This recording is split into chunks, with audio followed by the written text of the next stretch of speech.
My name is Fred Damon. I'm now an Emeritus Professor of Anthropology here at the University of Virginia. I retired in the spring of 2022. I am technically a Melanesianist, which means the focus of my research has been in the South Pacific, north of Australia, east of Indonesia and eastern Indonesia, south, of course, of China and the Philippines and Micronesia. Polynesia is to the far east of where I go.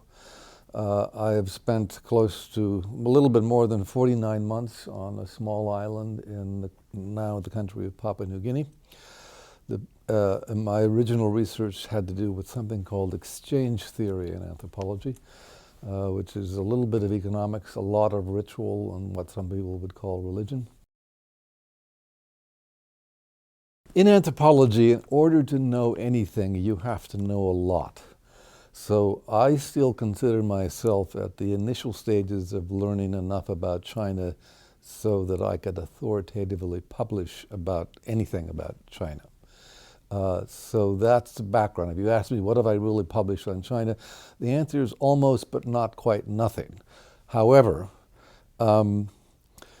my original intent to move from Melanesia to China got transformed into a sort of comparative project between Melanesia and China. And as I learned more and more about China, I saw the place where I had been doing research in a new light. So a lot of my interests have sort of focused on that.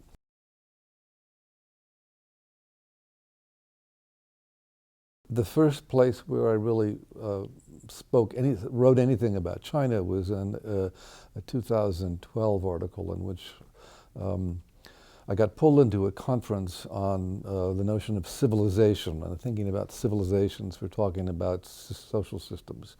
Wenming would be one of the ways you would translate that notion into Chinese. I got focused on, if you will, the labor process, and I contrasted in this article how things are produced where I do my research in China and in the United States. And I had a focus on mid-19th century culture for the United States. And the big thing was with the stress on skilled labor, both in China and the place where I do work in Papua New Guinea, as opposed to a labor process in the United States, which always moves towards unskilled labor. Machines replace labor. So I got into that. This involved me discussing notions of space. There's images of Chinese cities.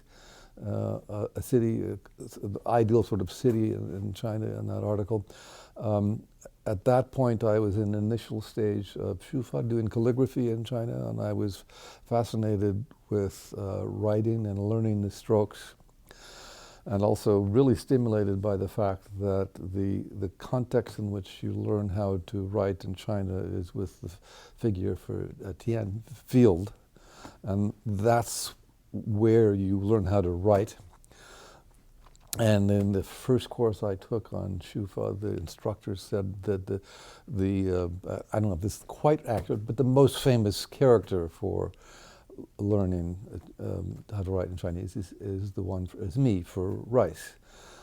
And I was fascinated with how the 6 characters for that, the 6 strokes for that character neatly sort of correspond to the 4 primary lines and then bisecting the others in the image of a field.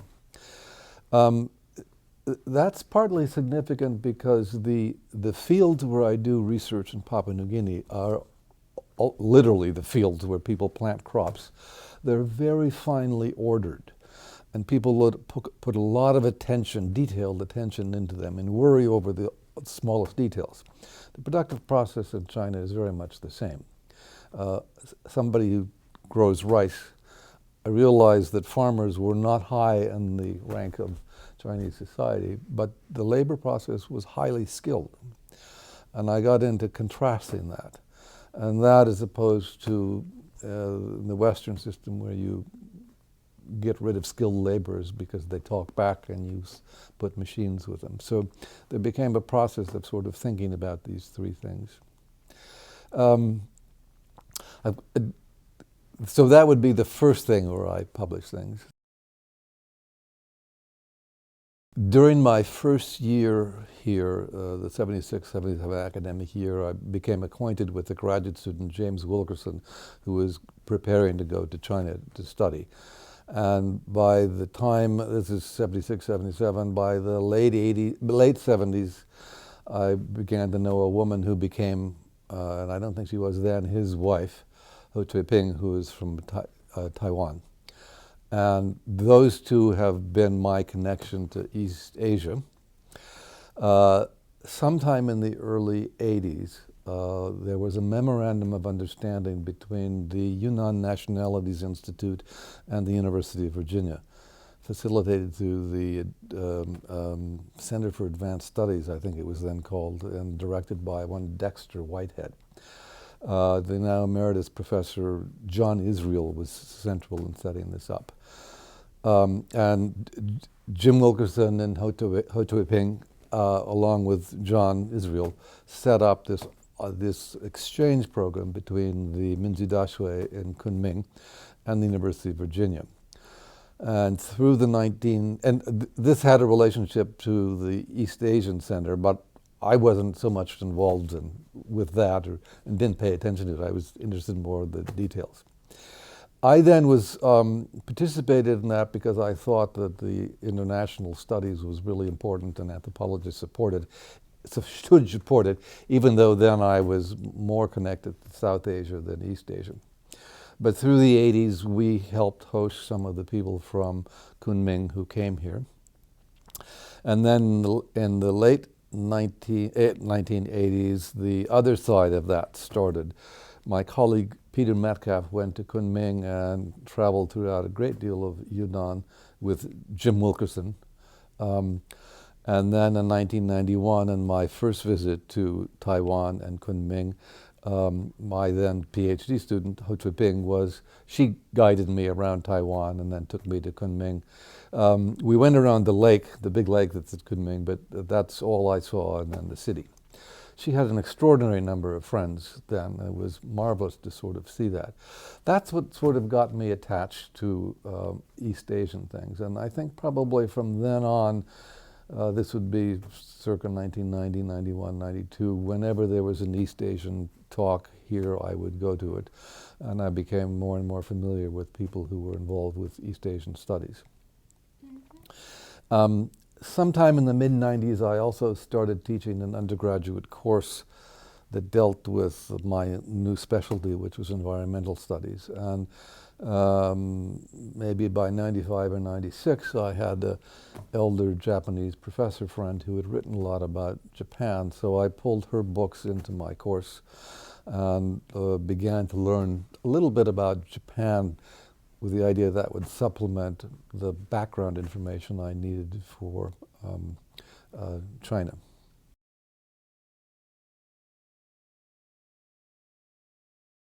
I think that role varies by discipline.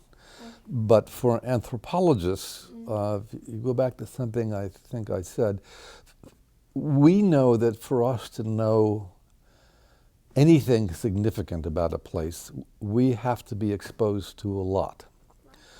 So, I've had, through my time here, good connections with the historians who deal with China, the political scientists, an economist, he's no longer here, but he was here, and other people people in religious studies.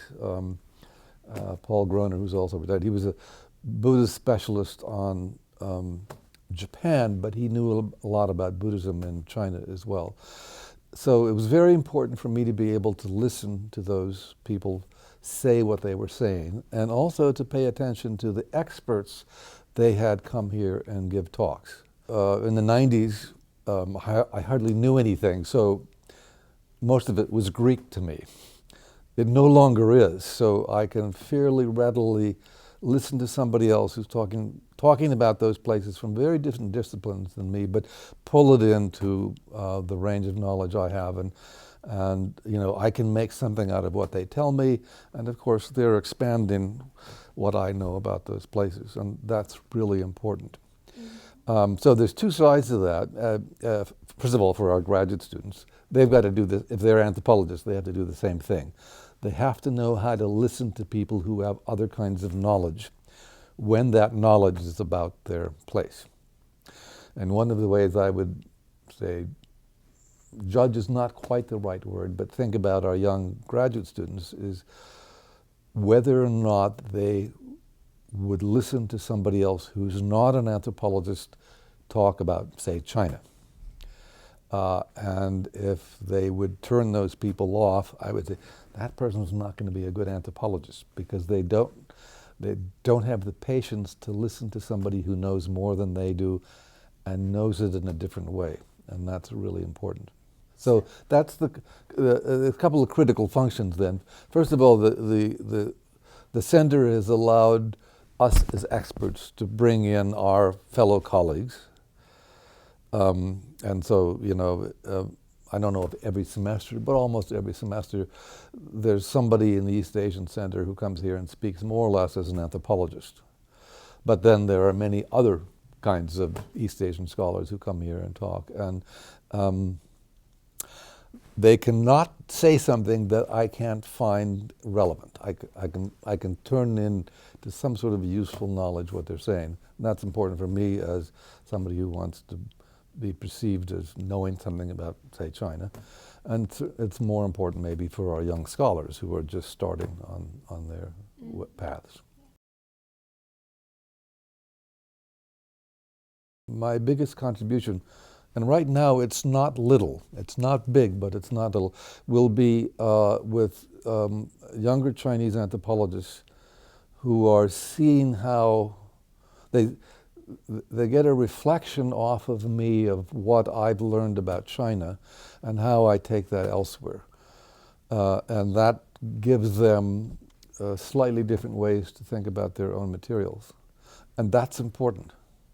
The very interesting thing, I guess it was last October, maybe early November, in Trenzhou, when one of the people who's now my sort of unofficial guide in Trenzhou picked up on something that she knew, but she hadn't thought about it in the way my talk sort of let her think about it. And that's opened up a whole new field of inquiry for her. So that's going to be kind of significant.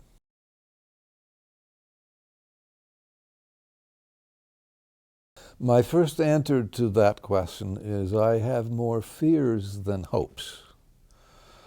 And there's two sides to that. One is the current political situation, which the current political situation starts with the first Trump administration and it continues with the Biden administration, and I'm afraid it's going to intensify with the second Trump administration. And then the second part is the administration. The anthropology department now does not have an East Asianist. John Shepard has not been replaced. Brantley Womack has not been replaced in the political science department. So I'm fearing that UVA will not continue supporting East Asian studies in the way that it has in the past. I hope I'm wrong about that, but we need to have more young scholars come in who have various sorts of interests in Japan, and which we have those, and China, and elsewhere in East Asia and Southeast Asia. And then I hope, of course, what would follow from that is having graduate students in the various disciplines. Best wishes for the next 50 years is what I would like to maybe close with. It's a very important component of the university.